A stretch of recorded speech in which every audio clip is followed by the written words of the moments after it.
Salut, c'est Henri Lotine et je vous souhaite la bienvenue pour cette nouvelle vidéo sur le Lean Design. Aujourd'hui, nous parlerons de la typographie. Donc, suivant notre article sur la théorie typographique, nous allons voir en pratique comment cela se passe.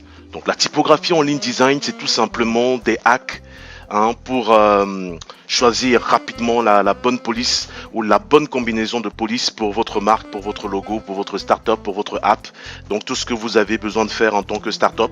Et si vous ne voulez surtout pas payer un designer professionnel pour un début. Cette image est disponible dans notre article sur la théorie typographique. Je remets ce graphique ici parce qu'en fait ce sera important tout à l'heure quand on va parler des différentes caractéristiques qui nous permettent de combiner les polices et de les choisir. La bonne typographie peut faire la différence. Elle peut vous aider à vous positionner, à vous présenter à votre audience de manière concrète. Prenons par exemple ces deux marques de la même maison. Pearl & Beer pour les jeunes et Polo Ralph Lauren pour, on va dire quoi, les seniors, dont les gens qui sont un peu plus nantis, voilà, qui ont plus de moyens et qui peuvent se permettre la marque Ralph Lauren. Or, Pull & Beer, c'est un peu plus mainstream. Maintenant, quand vous ne savez pas trop, quand vous choisissez vos polices, moi je vous conseille des classiques. Ça, c'est une partie des polices que j'utilise très souvent, sauf que moi je remplace parfois Avenir ou Futura par Montserrat et Old Standard City par Abril Fatface.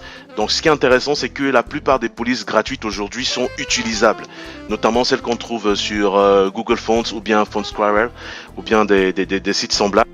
Maintenant, pour parler des combinaisons, il y a plusieurs critères à prendre en considération. Mais déjà, je vous invite à checker cette super ressource qui s'appelle Typewolf. L'autre manière aussi, c'est le contraste. En dehors d'observer dans votre domaine d'activité, comment est-ce que les leaders, les grands, s'en sortent, qu'est-ce qu'ils choisissent comme typographie. Donc déjà, en termes de contraste, revenons légèrement sur une notion fondamentale qui est l'espace négatif dans la construction des polices. Nous allons voir que quand une police, ça c'est la même famille, ici c'est du regular et ici c'est du bold. On va voir que il y a beaucoup plus de contraste dans le bold que dans le light. Ce qui fait que moins de contraste, c'est plus de lisibilité, plus de contraste, c'est lourd, mais ça permet d'être remarqué. On a pris un Open 100 qui est light ou regular à la limite et un Georgia.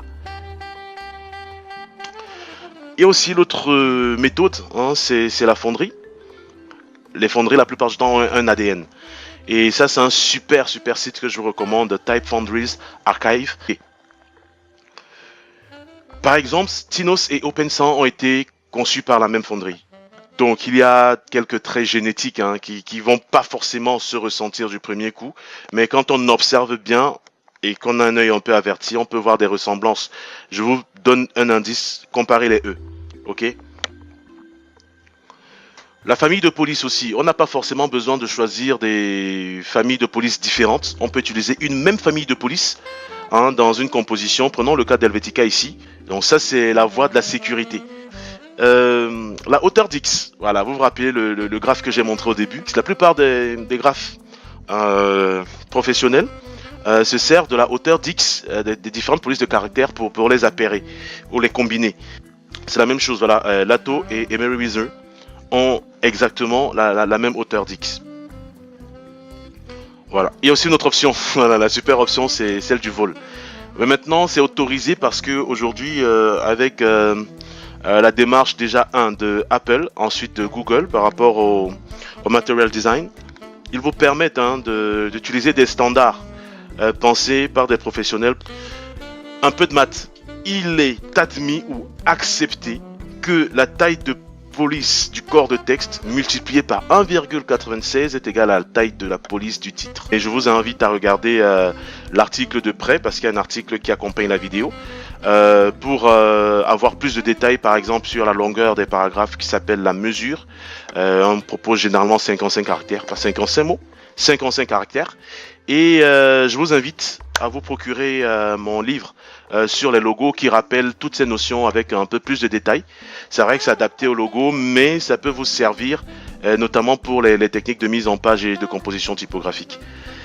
Je vous dis merci pour votre attention et à bientôt pour une autre vidéo sur la mise en page en ligne design.